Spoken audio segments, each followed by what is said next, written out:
The year, 1999. The place, the US of A. A wave is about to rage over the shores that would last for decades. The Pokemon TCG had arrived.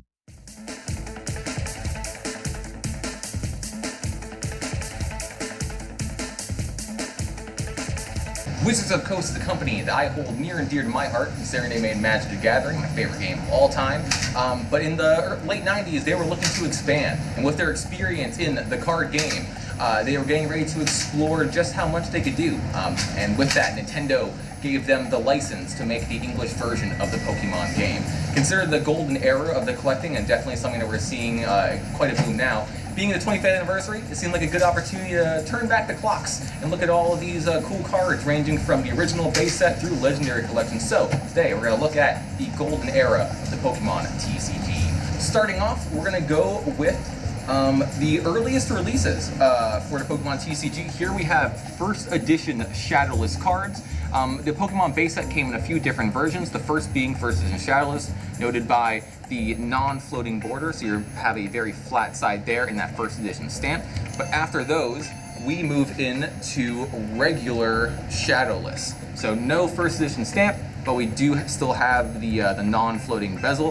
A few interesting cards to note here. Everyone loves your Blastoise, probably one of the more classics. Actually my favorite starter, although I do love me some Charizard. Of course, everyone knows your boy Gyarados, one of the fan favorites. And since we're talking oddities, and we're turning back the clock, here we have a Blue Butt Vulpix. This is an early error card. You might note that little blue dot that's actually printed on the card. They're all identical across it, but it's just an early little era of Wizards of the Coast messing up their print runs, which still unfortunately continues today. Jumping from there, we actually have regular base set that's noted by having this little floating border. That's the only real difference. It's the same set of cards. They just changed the way the typefaces, and they're just playing away with the layout a little bit. But all this actually came out at the same time in 1999, just in several waves. And also has a cool little oddity while we're on that range.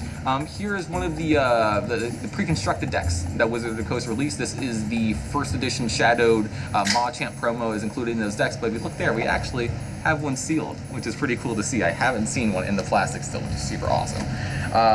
Moving on to Jungle. That was the next set after base set. We have Jungle here.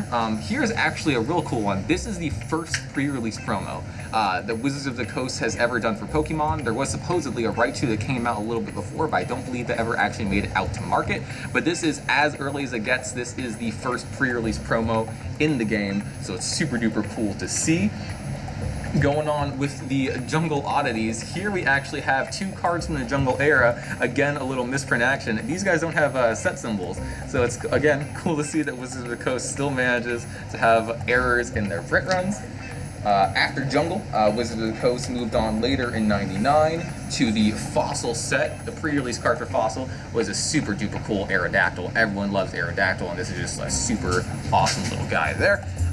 Waving on that first edition train, we also have this first edition Dragonite, one of everyone's fan favorite cards, dipping in to the next generation there. In the same vein of iconic cards in Fossil, they also introduced the legendary trio in the set. Everyone loves the legendary birds, fan favorites for sure, and it's super cool to have them all side by side. After the Jungle and Fossil sets, Wizards of the Coast actually returned to base set with a second printing using new foil patterns. Here we have a base set 2 of Venusaur. Same exact listing of cards, just the template's a little bit different. They again have that set symbol, and there's a different foil pattern on the cards. They finally leveled into, I believe they call it the Galactic. After base set 2, we actually had the Team Rocket set, which introduced Dark Pokemon. A lot of people are fans of that. Here we have that Dark Dragonite everyone's super fond of. But also, the Japanese set also has some similar things. Here's actually a Japanese Dark Charizard, which is just super duper nifty. Leading out from there, we have a dual set. This is a pair of sets that Wizards of the Coast released. We have Gym Challenge and Gym Heroes, respectively. These are all cards where the Pokemon are kind of like owned. There's like a gym leader or a trainer that's connected to the actual Pokemon. So these are super cool. We got the Surge Magaton and the Blaine Arcanine here. But just super iconic. It's fun to see the trainers. It adds a level of depth. Wizards of the Coast kept on that train. In Japan, actually, it was just one set, just Gym. There we have the Blaine Moltres from that. Super nifty. Moving out of the Gym Challenge, Gym Heroes era, Wizards of the Coast entered what we call the Neo sets. These are the first of a new wave. Neo started with Neo Destiny here. We have that first edition for Alligator. It's actually probably one of my favorite things in the case right now because this guy's just too iconic. Moving out of there, we have another Neo set. The name's actually slipping my mind at the moment. We got that Poly World there. And then moving in, we have Neo Revelations. That is the rare Celebrate from Neo Revelations there. And rounding it out, we got the final Neo set with that Light Dragonite and that Dark Feraligatr. Both super duper cool. Yeah. But moving out, the last main set that Wizards of the Coast ended up releasing for the Pokemon TCG was Legendary Collection. It's mostly a reprint set, but they did a few cool things. So you have like actual reprints of that Legendary Collection promo, but then you got these reverse holos, which I think are some of the craziest foils Pokemon ever released, especially in the Wizards of the Coast era. Just super duper wild.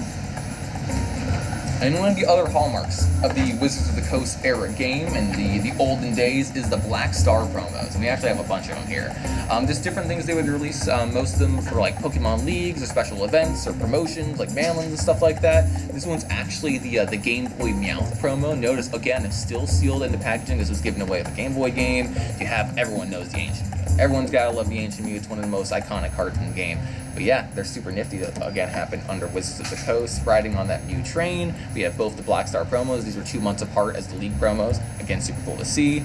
Then you have the WB movie promos. These actually came out for Pokemon the first movie in theaters. People definitely get a kick out of these. I'm sure a lot of people remember going to the theaters, getting one of these guys. They're super duper nifty. We got the Mewtwo, the Electabuzz, and the Dragonite there. And rounding it out, we have this Black Star Venusaur. It's a super cool. I think it might be the best classic Venusaur art, if not this and the Erika's Venusaur, but both are super duper solid. And rounding it out, this is actually the first Wizards of the Coast promo. This is the first Black Star Pikachu. It has that classical art, leaves in the background. There's a known error on these, or some of them have a little first edition stamp because, you know, Wizards can't not have a misprint. But these guys are super cool. But yeah, that's the Wizards era Pokemon stuff. It's a game that's managed to last 25 years at this point. It's a property I don't see going away anytime soon. So it's always going to be this super cool nostalgia bomb. Even just like stuff like this, like binders and just boxes.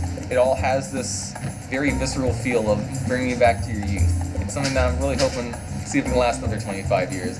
But yeah, guys, that's our little showcase. Happy 25th anniversary, happy 25th birthday to Pokemon. It's super cool to see.